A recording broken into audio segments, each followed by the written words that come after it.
대통령 직속 저출산 고령사회위원회가 육아휴직 급여를 지금의 한 달 최고 150만 원에서 200만 원까지 올리는 방안을 제시했습니다. 정부의 출산 지원 대책을 국민들이 피부로 느낄 수 있도록 현금 지원에 집중하자는 건데 이 재원 마련이 관건입니다. 김호준 기자의 보도입니다. 올해 마지막 국무회의에서도 저출산 위기감은 무겁게 드러났습니다. 윤석열 대통령은 시간이 많지 않다면서 지금까지와는 다른 차원의 고민이 필요하다고 강조했습니다.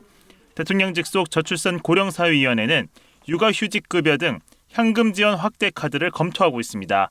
현재 GDP 대비 0.32%에 불과한 현금 지원을 OECD 평균인 1.12% 수준까지 끌어올리겠다는 계획입니다. 먼저 육아휴직급여 월 상한액을 현재 150만 원에서 200만 원으로 높이는 방안을 고려 중입니다. 또 급여 일부를 복직 이후에 주는 제도는 폐지안을 준비하고 있습니다. 육아휴직을 쓰려고 하는 사람들이 쉽게 쓸 수 있는 피부로 좀 와 닿는 정책들이 좀 있었으면 좋겠어요. 아주 구체적이고. 문제는 재원입니다. 검토한 대로라면 연간 추가로 10조 9천억 원이 필요합니다. 저출산위는 지방교육재정교부금과 교육세 일부를 활용하는 방안을 유력 검토 중입니다. 큰 틀 내에서 재원 마련이 시급하기 때문에 좀 여유가 있거나 좀 다양한 활용 방안이 필요한 교육세와 지방 교부금에 대한 어떤 논의도 좀 필요해서 그런 부분을 검토를 해왔죠.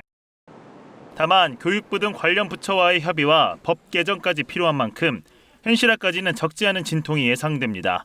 KBS 뉴스 김우준입니다. 합계 출산율이 매년 최저치를 경신하는 가운데 저출산 고령사회위원회에서 육아휴직 급여 등 현금 지원을 늘리는 방안을 검토하고 있습니다. 재원은 교육 예산을 끌어오는 방안이 언급이 됐는데 넘어야 할 산이 적지 않습니다. 스튜디오에 정철진 경제평론가 나와 있습니다. 어서 오십시오. 네, 안녕하십니까. 예. 네. 올해 3분기 합계 출산율이 0.7명입니다. 자, 한 명. 이 마지노선이 깨진 지 벌써 5년째예요. 우리 경제평론가이시니까 경제적 측면에서 보면 저출산의 위기 지금 얼마나 심각한 겁니까? 우리가 정교한 분석이나 통계를 내지 않더라도요. 인구가 이렇게 줄어들고 있다. 저출생 같은 경우에는 자본주의에 가장 중요하다는 수요 감소로 이어져서 경제 성장에 치명타겠구나라고 생각을 할 수가 있겠는데요. 좀 더 정교하게 나온 통계를 좀 보면 생산 가능 인구, 즉 청장년층이라고 볼 수 있겠죠. 1% 정도의 인구가 줄어들 경우에 성장률이 0.6%가 떨어진다라는 이제 그런 통계가 나와 있고요. 지금 나오는 것은 우리나라의 이제 일종의 잠재 성장률입니다. 당장의 2030년에는 0%대로 빠져들게 되고요. 문제는 2050년대를 가보시면 마이너스 성장, 즉 뭘 해도 늘 마이너스, 상설적인 마이너스 성장이 나온다는 겁니다. 현재 인구 체제로 보면. 그럼 왜 저런 모양새가 나오느냐? 앞서도 말씀드렸지만 저출생, 인구 감소를 통한 수요 감소뿐만이 아니라 저렇게 청년층, 중장년층의 인구가 줄어들게 되면 모든 성장에 대한 그 에너지가 노년 인구를 부담하는 쪽으로 다 빠져나가게 되는 거죠. 그러니까 정작 그 사회, 그 국가 경제는 성장할 수가 없게 되는 것이고요. 우리나라 같이 현재 상황에서는 다시 한번 말씀드리지만 일단 2035년께로부터는 완전히 0%대로 빠져들고 2050년대는 마이너스, 상설적인, 항구적인 마이너스 성장을 하는 그런 국가가 돼버립니다. 그동안 정부가 출산을 장려하기 위해서 많은 돈을 넣었습니다. 투입했습니다. 그럼에도 불구하고 지금 출산율은 점점점 낮아지고 있는데 대통령도 오늘 언급을 했어요. 차원이 다른 고민이 필요하다 이렇게 말씀하셨는데 지금 검토되고 있는 안 정확히 뭡니까? 그렇습니다. 대통령 직속의 저출산 고령사회위원회라는 곳에서 이 저출산 문제, 저출생에 대한 문제들을 계속 고민해 왔고요. 아마도 내년 초쯤에 그 구체안을 발표할 것 같은데 오늘 나온 그 개요를 설명해 드리면은 기본적으로 일단 현금성 지급액을 늘린다는 겁니다. 현금을 더 많이 그렇습니다. 드린다.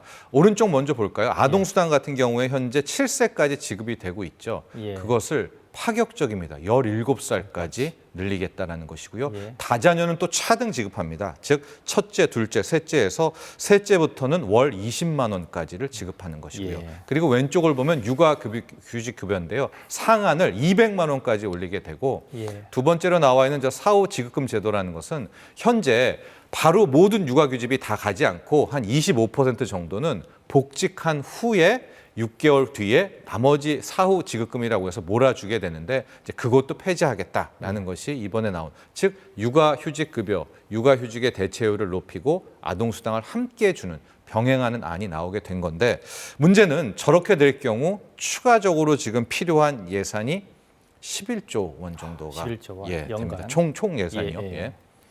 자, 그러면 뭐 방금 말씀하셨습니다. 딱 봐도 돈이 많이 들 것 같습니다. 자, 문제는 재원인데 우선 정부위원회 목소리 먼저 들어보고 얘기 나눠보도록 하겠습니다. 큰 틀 내에서 뭐 재원 마련이 시급하기 때문에 뭐 좀 여유가 있거나 좀 다양한 활용 방안이 필요한 뭐 교육세와 지방 교부금에 대한 어떤 논의도 좀 필요해서 그런 부분을 검토를 해왔죠. 자, 지방 교부금 또 교육세 이런 걸 좀 끌어쓰겠다는 겁니다. 표현에도 여유가 있거나 이런 표현이 들어가 있어요. 네. 자, 그러면 이게 어떤 예산이고 얼마나 좀 남는 겁니까, 지금? 먼저 지금 언급이 되고 있는 지방교육 재정 교부금, 예. 이게 거의 기계적으로 내 국세 중에 한 20% 정도를 이제 전국에 17개 이제 교육청에다 이제 내리게 되는 것이죠. 예. 그래서 활용을 하게 되는 것인데요. 문제는 저 액수가 보통 한 76조 뭐 이상 되게 되는데 예. 지금 학생 수가 줄어들고 있지 않습니까? 예, 점점 줄고 있죠. 네. 예. 또 이제 뭐 나름 방만 경영 뭐 이런 것도 함께 포함이 돼서 지적이 됐던 건데요, 오늘. 그래서 안 쓰고 2월 되는 액수가 한 7조 5천억 정도가 된다. 예. 그리고 교육세가 기본적으로 한 5조 원 정도인데 교육세 중에서 이제 아예 저출산을 빼가지고 가자. 예. 그럼 두 개의 교육세 일부를 합치면 약 10조, 11조가 되는 건 아니겠습니까? 예. 저렇게 해서 부족한 재원을 메우겠자라는 건데, 저 안이 나오자마자 지금 바로 뭐 교육 당국에서는 반발을 하고 있죠. 예. 특히 이제 가장 많이 주장을 하는 것이 지금 돈을 쓸 때 못 쓰고 있는 거다. 이제 가령 대표적인 것이 빠르게 디지털 교육으로 전환해야 되는데 예. 거기에는 상당한 이제 재원이 필요한데 거기를 가보지도 않고 미리 저렇게 돈을 뺐으면 어떡하냐라고 해서 실은 굉장한 반발에 또 휩싸이는 것도 사실입니다. 좀 교육부가 난감해할 것 같아요. 네. 아직 부처 간의 협의가 안 된 상황인데 이제 언론에 보도가 됐습니다. 네. 그러니까 말씀하신 것처럼 돈을 남는 게 아니라 써야 될 때를 아직 못 쓰고 있어서 맞습니다. 그런 주장입니다. 넘겼다, 네. 남게 그렇게 지금 주장하고 있는데 네. 국회도 통과해야 되고, 자, 그런데 궁금합니다. 진짜 이렇게 현금 지원을 많이 하면 출산율이 높아질까요? 효과가 있습니까? 세계 어디에서도 현금 지원을 늘려서 성공한 나라, 즉 예. 저출산을 극복한 나라는 실은 현재는 없다고 봐야 되는데요. 예, 예. 문제는 이번에도 이제 당국에서도 이야기를 했지만 저출산 고령화 사위원회에서 현금 지원과 함께 육아휴직의 대체소득률을 높여줬던, 아까 전에 이제 그렇게 두 개를 그나마 병행할 때는 이제 나름 효과가 있었다라는 주장들이 나오게 되는데 계속 말씀드리지만 현재로서 현금 지원만 늘리게 될 경우, 가령 양육수당 같은 경우에는 결과적으로 아동복지, 즉 커가는 아이들에게는 그것이 어느 정도 도움이 될 수는 있겠지만 예. 막상 신혼부부라든가 또 이런 부부들에게 아이를 낳겠다라는 이 출산의 의지를 높이는 효과는 굉장히 미미한 것으로 현재까지는 파악이 되고 있습니다. 다만 저 육아휴직에 대해서 저게 이제 보육 서비스와 돌봄까지 결합된다면 예. 이번의 대책은 효과를 볼 수 있겠다. 또 이런 평가도 함께 나오고 있습니다. 예. 단계적인 효과는 좀 있겠지만 네. 궁극적인 해결책은 좀 되기 어렵다. 그런 말씀이신 것 같은데 만약 그렇다면 추가로 우리가 논의해봐야 할 대책이 또 있습니까? 성공한 나라들을 봐야 되겠죠. 예. 지금 뭐 프랑스, 독일, 일본 모두 우리만큼은 아니었지만 한 명대 초반 출산율이 그걸 이제 대역전을 해서 뭐 크게 지금 이제 저출산을 극복한 나라들이었는데요. 이 세 나라의 공통점은 모두 초기에 비슷하게 우리와 같이 이제 현금 지원들을 해줬습니다. 예. 근데 이게 이제 실패를 하면서부터 큰 방향 전환을 했다라고 하는데요. 세 가지 공통적인 특징이 있었다라고 합니다. 이제 저출산이 극복되는 과정에서 예. 첫 번째가 여성들의 고용 확대. 근데 더 정확한 표현은 여성들이 실은 일할 때 일할 수가 있겠구나라는 일종의 자신감이 커져갔을 때부터, 이건 독일의 연구인데요. 그때부터 아이를 낳기 시작하더라라는 게 첫 번째 요인이었고요.